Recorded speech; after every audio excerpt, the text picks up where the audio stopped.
Antarctic সবচেয়ে ঠান্ডা, সবচেয়ে জনশূন্য, সবচেয়ে সাদা, সবচেয়ে রহস্যময় এবং সবচেয়ে বিপজ্জনক মহাদেশ। এটি কেবল একটি তুষারাবৃত মরুভূমি নয়, এটি লক্ষ লক্ষ বছর ধরে সংরক্ষিত গল্পের মহাদেশ, যেখানে প্রকৃতি তার সবচেয়ে বড় গোপনীয়তা, তার সবচেয়ে অনন্য অলৌকিক ঘটনা এবং সম্ভবত মানব ইতিহাসের সবচেয়ে লুকানো সত্যগুলি সংরক্ষণ করেছে। কথিত আছে যে অ্যান্টার্কটিকা মহাদেশটি যতটা শান্ত বলে মনে হয়, তার নীরবতাও ততটাই বিপজ্জনক। এখানকার বাতাস এতটাই তীব্র যে তারা একজন ব্যক্তিকে বাতাসে উড়িয়ে দিতে পারে। এখানকার তাপমাত্রা এতটাই ভয়াবহ যে এটি কয়েক মিনিটের মধ্যে শরীরকে পাথর ছুঁড়ে মারতে পারে।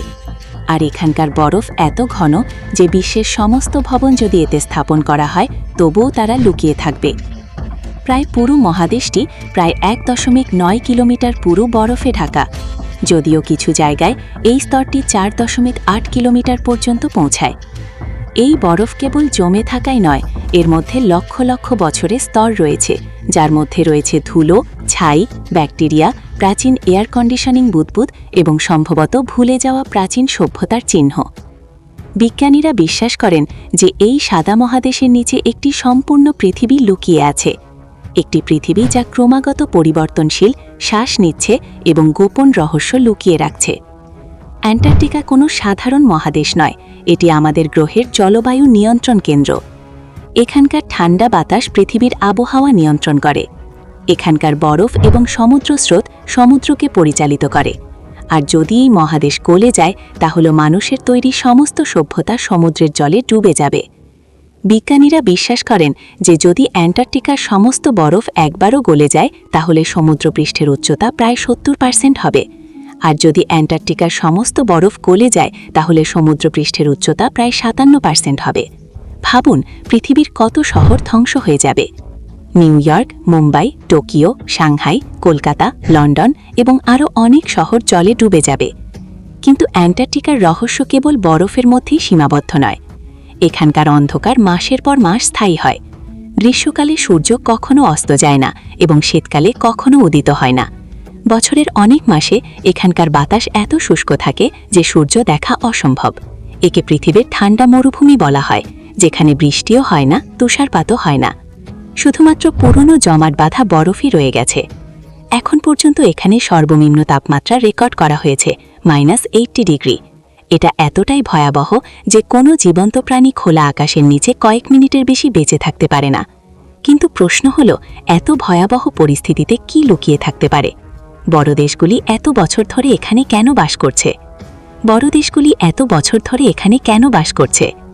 মানুষ গবেষণা কেন্দ্রে কোটি কোটি ডলার ব্যয় করছে কেন? এই মহান দ্বীপে যাওয়ার অনুমতি সাধারণ মানুষের কেন নেই? অ্যান্টার্কটিকা চুক্তির নামে হঠাৎ করে কেন সমঝোতা করল পুরো বিশ্ব?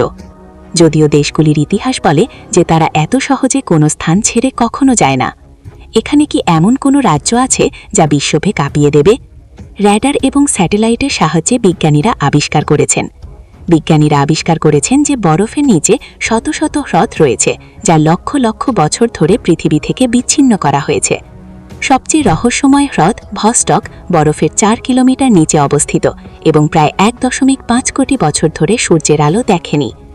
বিজ্ঞানীরা যখন এটি খনন করেন, তখন তারা এমন জীবাণু খুঁজে পান যা কোনো প্রজাতি সরীসৃপের সাথে মেশে না। এই প্রজাতিগুলি এতটাই অনন্য ছিল যে বিজ্ঞানীরা হতবাক হয়ে গিয়েছিলেন। এটি কি এমন লক্ষণ যে পৃথিবীর বাইরেও এই ধরনের পরিস্থিতিতে জীবন থাকতে পারে? এটি কি ইউরোপা এবং এনসেলাডাসের মতো তুষারাবৃত গ্রহে জীবনের প্রত্যক্ষ প্রমাণ হতে পারে? এছাড়াও অ্যান্টার্কটিকার অনেক জায়গায় পিরামিডের মতো আকৃতির ছবি রয়েছে, যেগুলি 4000 ফুট পর্যন্ত উচ্চতার বলে জানা গেছে। অনেক বিজ্ঞানী এগুলিকে প্রাকৃতিক পর্বত বলে থাকেন, যদিও গবেষকরা দাবি করেন যে এগুলি নয়।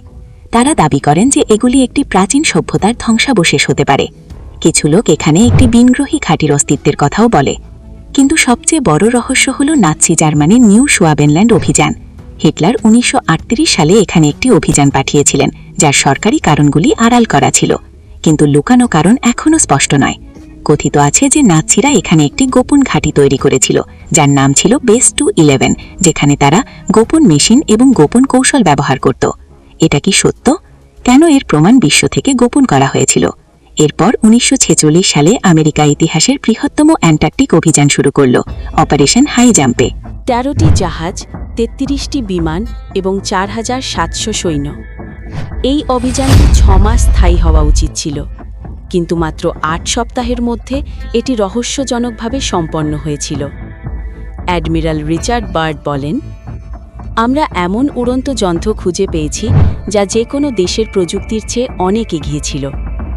এটি কি আসলেই কোনো ভিনগ্রহী প্রাণীর সংস্পর্শের ফলাফল, নাকি অ্যান্টার্কটিকায় এমন কোনো লুকানো রাজ্য আছে যা মানব সভ্যতার ইতিহাস বদলে দিতে পারে?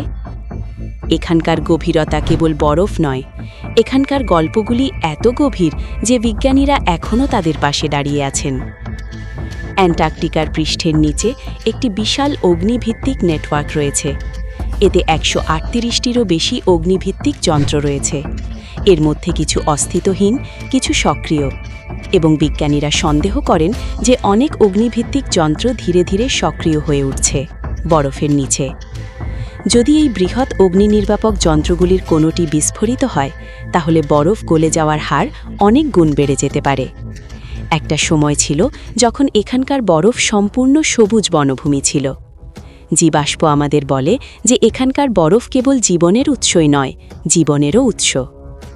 জীবাশ্মে বলা হয়েছে যে মাটিতে গাছ, গাছপালা, নদী এবং জীবন্ত প্রাণী বাস করত।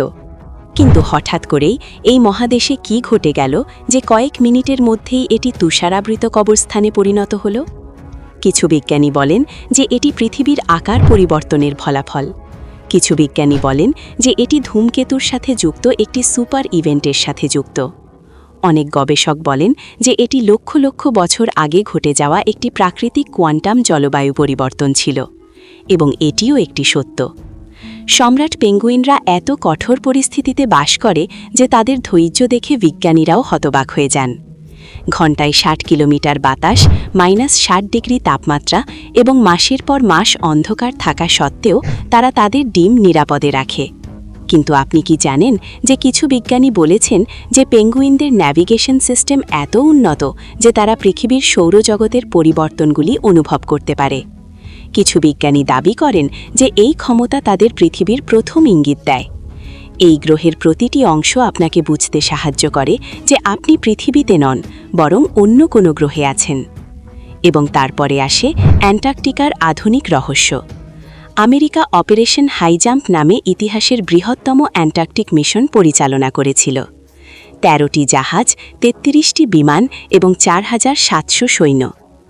এই মিশনটি ৬ মাস ধরে চলার কথা ছিল, কিন্তু রহস্যজনকভাবে মাত্র ৮ সপ্তাহের মধ্যে এটি সম্পন্ন হয়েছিল। অ্যাডমিরাল রিচার্ড বার্ড বলেন, আমরা এমন উড়ন্ত যন্ত্র খুঁজে পেয়েছি যা যে কোনো দেশের প্রযুক্তির চেয়ে অনেক এগিয়ে ছিল।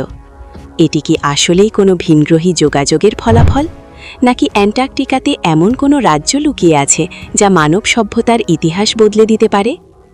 এখানকার গভীরতা কেবল বরফ নয়, এখানকার গল্পগুলি এত গভীর যে বিজ্ঞানীরা এখনও তাদের ধারে দাঁড়িয়ে আছেন। অ্যান্টার্কটিকার পৃষ্ঠের নিচে একটি বিশাল আগ্নেয়গিরির নেটওয়ার্ক রয়েছে, যার মধ্যে ১৩৮টিরও বেশি আগ্নেয়গিরি রয়েছে। কিছু নিষ্ক্রিয়, কিছু সক্রিয়, এবং বিজ্ঞানীরা আরও সন্দেহ করেন যে বরফের স্তরের নিচে অনেক আগ্নেয়গিরি ধীরে ধীরে নিষ্ক্রিয় হয়ে উঠছে। এই বড় আগ্নেয়গিরিগুলির মধ্যে যদি কোনোটি অগ্ন্যুৎপাত হয়, বরফ গলে যাওয়ার হার বহুগুণ বেড়ে যেতে পারে। এখানে বরফের নিচে একসময় সম্পূর্ণ সবুজ বন ছিল। জীবাশ্মে বলা হয় যে এখানে গাছপালা, নদী এবং প্রাণীরা মাটিতে বাস করত। কিন্তু তারপর হঠাৎ করে এই মহাদেশে কি ঘটে গেল? কয়েক মিনিটের মধ্যেই এটি তুষারাবৃত কবরস্থানে পরিণত হল। কিছু বিজ্ঞানী বলেন যে এটি পৃথিবীর ঘনত্বের পরিবর্তনের ফলাফল। কেউ কেউ এটিকে আগ্নেয়গিরির সাথে সম্পর্কিত একটি সুপার ইভেন্টের সাথে যুক্ত করেন। অনেক গবেষক বলেন যে এটি একটি প্রাকৃতিক কোয়ান্টাম জলবায়ু পরিবর্তন ছিল, যা লক্ষ লক্ষ বছর আগে ঘটেছিল, এবং এই ঘটনাটি বারবার পুনরাবৃত্তি হতে পারে। শুধু তাই নয়, অ্যান্টার্কটিকার বরফের নিচে এমন পাহাড় এবং উপত্যকা রয়েছে যা হিমালয়ের চেয়েও বড়। বরফের নিচে গাম্বার চেয়ে পর্বতমালা রয়েছে, যা আজও কিছু রহস্যে ঢাকা। কিভাবে পাহাড়টি সেখানে তৈরি হলো? কেন এটি কখনো বাইরে দেখা যায় না? এই রহস্য এখনও অমীমাংসিত।